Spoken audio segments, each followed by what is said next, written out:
Okay, so last video we talked about how you need courage and you need fear to truly gain confidence. Because that's the only way to pick the hard path. However, when you dive deeper, you realize there's one key fundamental. There's one gatekeeper that stops most people from ever advancing through that path in the first place. That gatekeeper is fear, my friends. Fear is the one reason why most people will never advance. Fear breeds inaction. You remember when you were a kid and you were really scared to go on those roller coasters or those water slides, and then just one day you just did it anyways, despite how you felt? What happened after that? What was on the other side of that fear? Do you remember? I let Will Smith tell. Feet and somebody opens the door, and in that moment you realize you've never been in a freaking airplane with the door open. Terror, terror, terror, terror. And the guy walks you up to the end of the thing, and you're standing and your toes are on the edge and you're looking out down to death. They say on 3, 1, 2, and he pushes you on 2 because people grab on 3. And you fall out of the airplane, and in 1 second, you realize that it's the most blissful experience of your life. You're flying. There's zero fear. You realize that the point of maximum danger is the point of minimum fear. God placed the best things in life on the other side of fear. Supreme confidence. It's the same for everything else in life. Whether it comes to speaking in front of a camera, speaking in front of a crowd, speaking to the opposite gender, it all starts with taking action. But most people are afraid to take action. And that's because most people are afraid to step out of their comfort zone. And if there's one thing I know about the comfort zone, is that it's tensile. It expands if you simply just stretch it. But for that, you need to push, my friend. Which actually leads me on to the lore of this video. The more you push, the more comfortable you feel being uncomfortable. Hyder and I know that learning to become a master communicator is contingent on you actually joining the live calls and practicing. Sounds like common sense, right?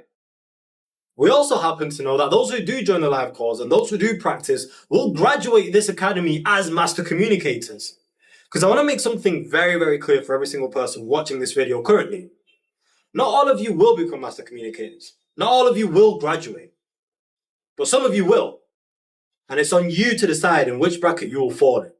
I also quickly want to touch on the difference between being in motion and taking action.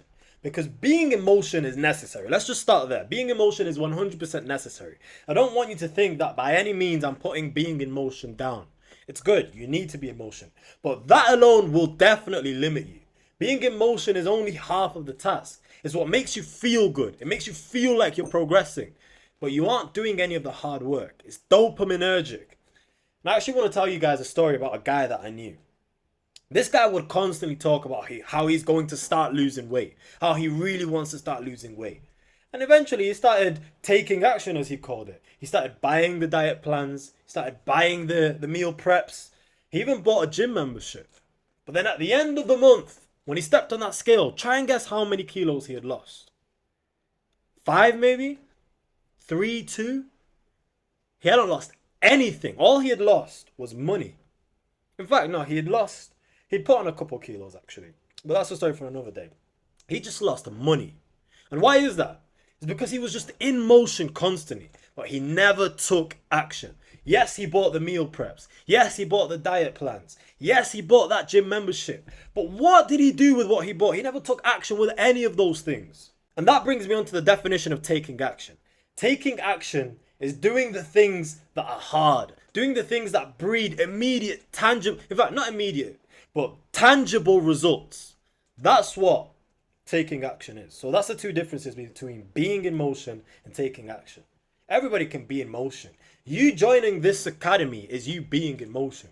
Like I said at the start, it's very necessary. However, that alone is not going to get you to where you want to be. You can join the free trial. You can maybe even pay for it, for all I care.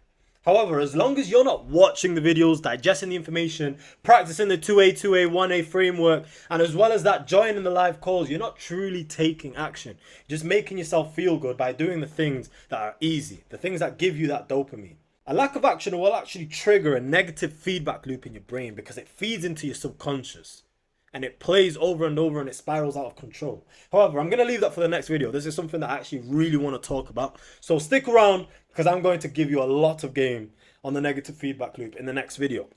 So the key takeaways from this video: take action regardless of how you feel, because fear is fleeting and results are permanent.